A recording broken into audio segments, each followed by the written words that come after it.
Hey guys, welcome all to Nerd Strategy. My name is Scott, and today I want to talk to you about Resident Evil 5.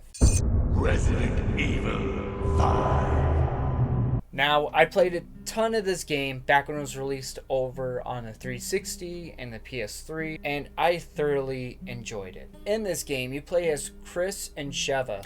Chris is actually from some of the prior Resident Evil games.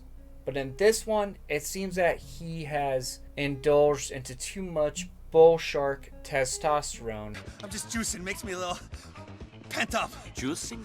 Yeah, bull shark testosterone, amigo. Ordered online from Chile. Makes you feel really male. Hey, be careful, man. I heard that stuff does funny things to your balls. And became like Arnold Schwarzenegger. And Sheva's a new character. Now, they work for the BSAA, which stands for the Bioterrorism Security Assessment Alliance. And they're on an assignment to look into this possible virus outbreak that happened in South Africa. And it's a Las Plagas virus. The same one we saw in Resident Evil 4.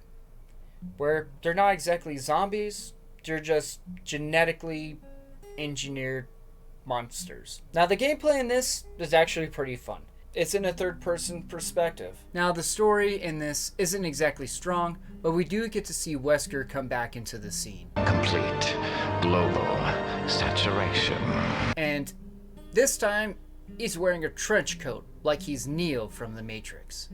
Still looks cool, though. And this game honestly feels like you're playing more of an action game than you are a horror game. At least on the first few difficulties. One thing I also like to talk about in this is actually how they deal with the difficulty in this.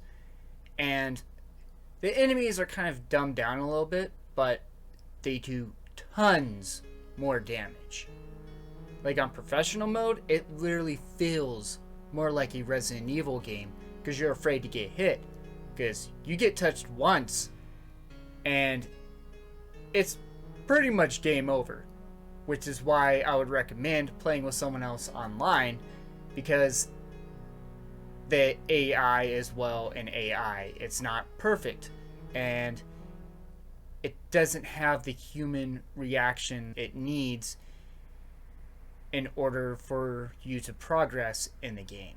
The item management in this isn't actually bad at all. You're not actually doing kind of a little, Tetris type-esque box condensing type thing for all of your items. Each item basically gets a slot, and in between missions, you can take your extra items and put them away into a little storage that you have, which means that you can save up some of your really good weapons for later on. One of the aspects I like about this game, just like a lot of RPGs I play, you get the option to upgrade items and make them stronger. I really do like that, it seems.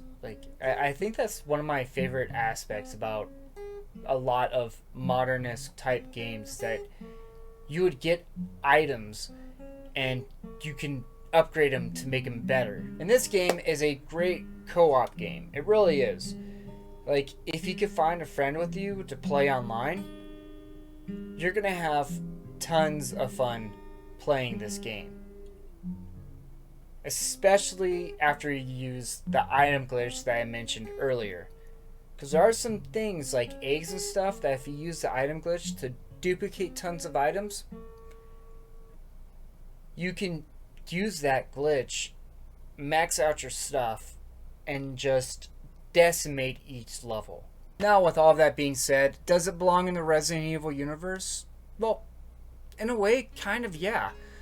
Capcom has experimented with other gameplay mechanics in the past. Resident Evil Dead Aim for the PS2. It's a railgun shooter. In Operation Raccoon City, that's just a straight up shooter.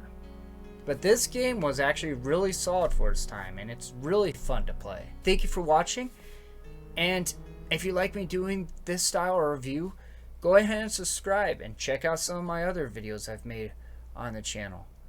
I appreciate you guys watching, and I'll catch you guys later. Complete global saturation. Complete global saturation. Complete global saturation. Complete global saturation. I'm just juicing, makes me a little pent up. Juicing? Yeah. Bull shark testosterone, amigo. Ordered online from Chile. Makes you feel really, well.